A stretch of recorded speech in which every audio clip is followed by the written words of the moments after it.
अस्सलाम वालेकुम everyone, welcome back to ZQ foods. I hope and pray कि आप सब बिल्कुल ठीक होंगे।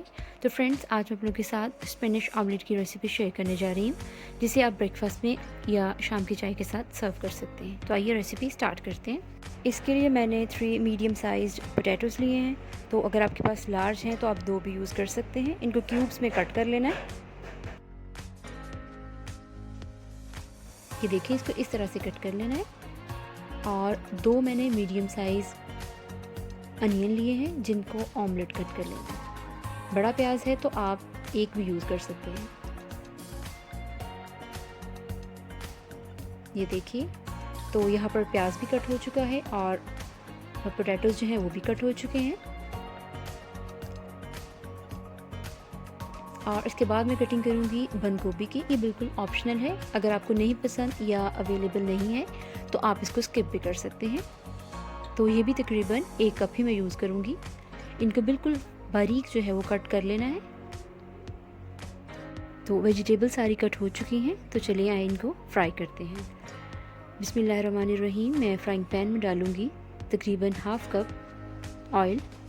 जैसे ही ऑयल गर्म हो जाएगा तो इसके अंदर मैं आलू जो है उनको शिफ्ट कर दूँगी और इनको फ्राई करना है तकरीबन 2 से 3 मिनट, कि ये हल्के से सॉफ्ट हो जाए। और इन बिटवीन चम्मच जो है वो आपने चलाते रहना है। तो यहाँ पर तकरीबन 3 मिनट हो चुके हैं और ये काफ़ी हद तक सॉफ्ट हो चुके हैं। अब यहाँ पर मैं इसमें डाल दूँगी प्याज, और प्याज के साथ इसको मज़ीद अब 2 मिनट तक के लिए फ्राई करना है, ताकि प्याज का जो कलर है वो थोड़ा चेंज हो जाए, बिल्कुल ट्रांसपेरेंट हो जाए। तो यहाँ पर 2 मिनट हो चुके हैं। अब मैं डाल दूँगी इसमें बंद गोभी डालने के बाद इसको ज़्यादा नहीं पकाना, ताकि इसकी ये थोड़ी सी क्रंची आती है जब मुंह में, तो बहुत अच्छी लगती है। हाफ़ टी स्पून मैं डालूँगी सॉल्ट और हाफ़ टी स्पून मैं ऐड करूँगी ब्लैक पेपर। इसको अच्छे से मिक्स करके कवर करके रख देना है सिर्फ 1 मिनट के लिए, बिल्कुल लो फ्लेम पे। तो यहाँ पर 1 मिनट हो चुका है और वेजिटेबल्स जो हैं वो अच्छे से कुक हो चुकी हैं। तो इनको मैं निकाल लूँगी अच्छे से स्ट्रेन करते हुए। तो मैं 4 अंडे यूज़ कर रही हूँ, डिपेंड करता है आपके फ्राइंग पैन की विड्थ पे।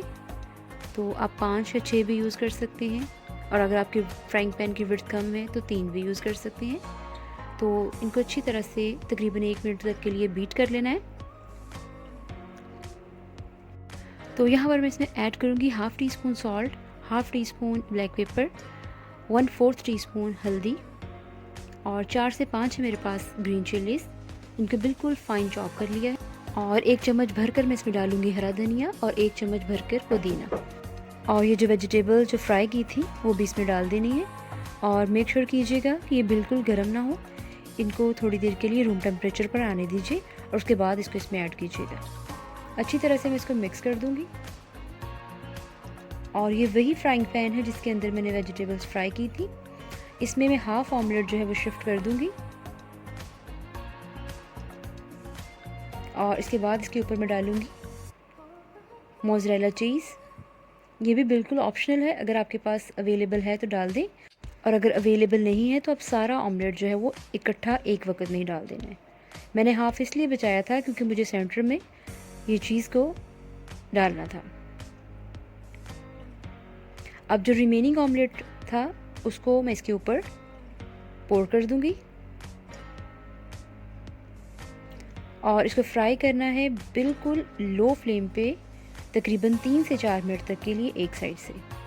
तो यहाँ पर 4 मिनट हो चुके हैं और बिल्कुल लाइट गोल्डन कलर जो है वो इसकी एक साइड पे आ चुका है। इस तरह करके कोई भी कवर रखिए और इसको आराम से ये फ्लिप हो जाएगा, और इसको दूसरी साइड से भी कवर करके रख देना है 3 से 4 मिनट तक। तो ये बहुत अच्छा रेडी हो चुका है। 3 से 4 मिनट हो चुके हैं। अब इसको डिश आउट कर लेती हूँ। तो ये देखिए, इतना ज़बरदस्त माशाल्लाह से ये रेडी हुआ है। ये देखिए, हेल्दी ब्रेकफास्ट है।